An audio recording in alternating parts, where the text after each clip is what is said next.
Hello नमस्कार, welcome to Gargi News India. में आस्था शर्मा। तो आइए आज की बड़ी खबरों के बारे में जानते हैं। Election commission of India Assam, Kerala, Tamil Nadu, Paschim Bangal और केंद्र शासित प्रदेश पुडुचेरी के विधानसभा चुनावों की तारीखों का ऐलान करेगा। चुनाव कार्यक्रम की घोषणा के साथ ही इन राज्यों में आदर्श आचार संहिता लागू हो जाएगी। पश्चिम बंगाल में विधानसभा चुनाव 2 चरणों में कराए जाएंगे, जबकि असम, केरल, तमिलनाडु और पुडुचेरी में मतदान एक ही चरण में होगा। मुख्य चुनाव आयुक्त ज्ञानेश कुमार ने कहा कि मतदाता सूची में योग्य मतदाताओं को शामिल करने और अयोग्य लोगों को हटाने के लिए SIR प्रक्रिया कानून के अनुसार पूरी की गई है। कांग्रेस नेता राहुल गांधी ने प्रधानमंत्री नरेंद्र मोदी को पत्र लिखकर कांसीराम को मरणोपरांत भारत रत्न देने की मांग की है। राहुल गांधी ने कहा कि कांसीराम जी की जयंती के अवसर पर उनके योगदान और विरासत को याद करते हुए उन्हें देश के सर्वोच्च नागरिक सम्मान भारत रत्न से सम्मानित किया जाना चाहिए। आबकारी नीति मामले में सेंट्रल ब्यूरो ऑफ इन्वेस्टिगेशन की उस याचिका को दूसरी बेंच में स्थानांतरित करने से दिल्ली हाई कोर्ट के मुख्य न्यायाधीश ने इनकार कर दिया, जिसमें अरविंद केजरीवाल समेत अन्य आरोपियों को मिली राहत को चुनौती दी गई है। CBI की यह याचिका अब न्यायमूर्ति स्वर्णकांत शर्मा की अदालत में 16 मार्च को सुनवाई के लिए सूचीबद्ध है।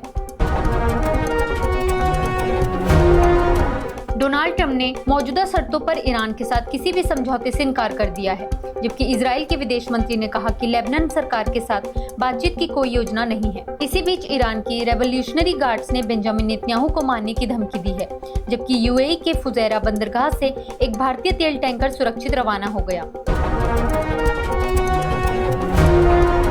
ममता बनर्जी की सरकार राज्य के कर्मचारियों और पेंशनरों के DA के बकाया भुगतान को मंजूरी देने जा रही है। इस मुद्दे को लेकर राज्य सरकार के कुछ कर्मचारियों ने बकाया DA भुगतान की मांग करते हुए सुप्रीम कोर्ट ऑफ इंडिया का रुख किया।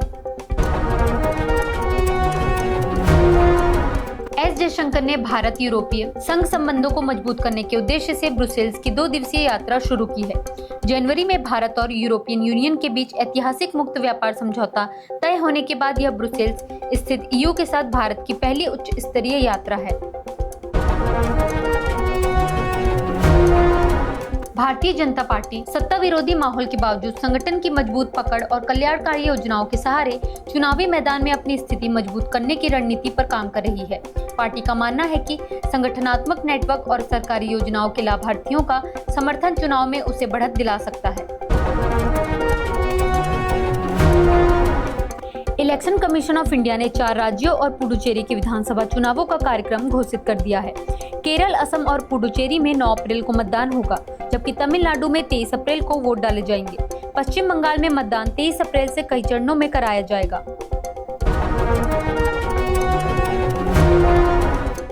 ECI ने घोषणा की कि पश्चिम बंगाल में विधानसभा चुनाव 2 चरणों में कराए जाएंगे, जबकि असम, केरल, तमिलनाडु और पुडुचेरी में एक ही चरण में मतदान होगा।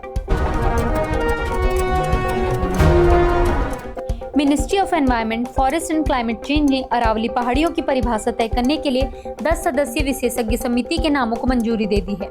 यह जानकारी मंत्रालय ने सुप्रीम कोर्ट में दाखिल हलफनामे में दी, जिसमें कई सरकारी संस्थानों के अधिकारी और शिक्षाविद शामिल हैं। पीयूष गोयल ने कहा है कि पश्चिम एशिया में सप्लाई संकट के बावजूद भारत कच्चे तेल और ईंधन से जुड़ी किसी भी स्थिति से निपटने के लिए तैयार है। उन्होंने यह भी कहा कि रुपए पर कुछ दबाव जरूर है, लेकिन घबराने की जरूरत नहीं है और उम्मीद है कि हालात सामान्य होने पर रुपया धीरे धीरे फिर मजबूत होगा। नवीन पटनायक ने आरोप लगाया है कि राज्यसभा चुनाव जीतने के लिए भाजपा हॉर्स ट्रेडिंग कर रही है।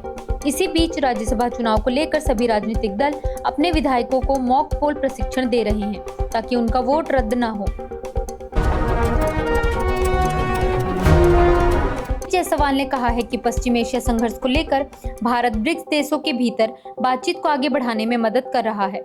इस बीच सुब्रमण्यम जयशंकर अपने ईरानी समकक्ष सैयद अब्बास अरागची समेत क्षेत्रीय नेताओं से लगातार फोन पर चर्चा कर रहे हैं।